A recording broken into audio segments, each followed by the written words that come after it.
2024 ഫെബ്രുവരി മാസത്തിലെ രണ്ടാമത്തെ വെള്ളിയാഴ്ചയായിരുന്നു ഇന്നലെ.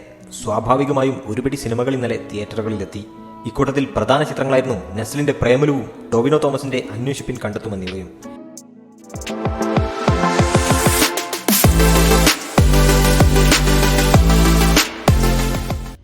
രണ്ട് ചിത്രങ്ങളും ഭേദപ്പെട്ട മികച്ച പ്രതികരണങ്ങളാണ് ലഭിച്ചുകൊണ്ടിരിക്കുന്നതും.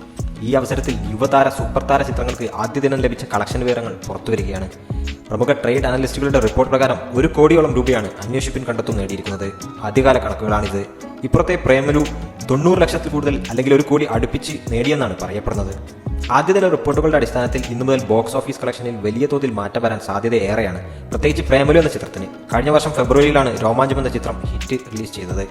അതുപോലെ ഹിറ്റിന് പ്രേമലുവും കടമൊരുക്കുന്നെന്ന് പറയുന്നവരുമുണ്ട്. എന്തായാലും സിനിമകളുടെ പോക്ക് എങ്ങോട്ടാണെന്ന് വീക്കെൻഡ് ആകുമ്പോഴേക്കും വ്യക്തമാവും. ഭാവന സ്റ്റുഡിയോസിന്റെ ബാനറിൽ ഗിരീഷ് ഏടി സംവിധാനം ചെയ്ത ചിത്രം പ്രേമലു. നസ്ലിൻ, മമിത എന്നിവർ പ്രധാന കഥാപാത്രങ്ങൾ അവതരിപ്പിച്ച ചിത്രത്തിൽ ശ്യാം മോഹൻ, അഖില ഭാർഗവൻ, സംഗീത് പ്രതാപ്, അൽതാഫ് സലീം, മീനാക്ഷി, രവീന്ദ്രൻ തുടങ്ങിയവർ പ്രധാന വേഷത്തിലെത്തിയിരുന്നു.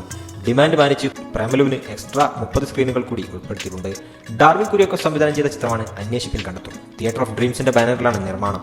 ടോവിനോക്കൊപ്പം സിദ്ദീഖ്, ഇന്ദ്രൻസ്, ഷമി തിലകൻ, ബാബുരാജ്, പ്രമോദ് വലിയനാട്, വിനീത് തട്ടിൽ, രമ്യ, സുവി തുടങ്ങിയവർ പ്രധാന വേഷത്തിൽ എത്തിയിരുന്നു.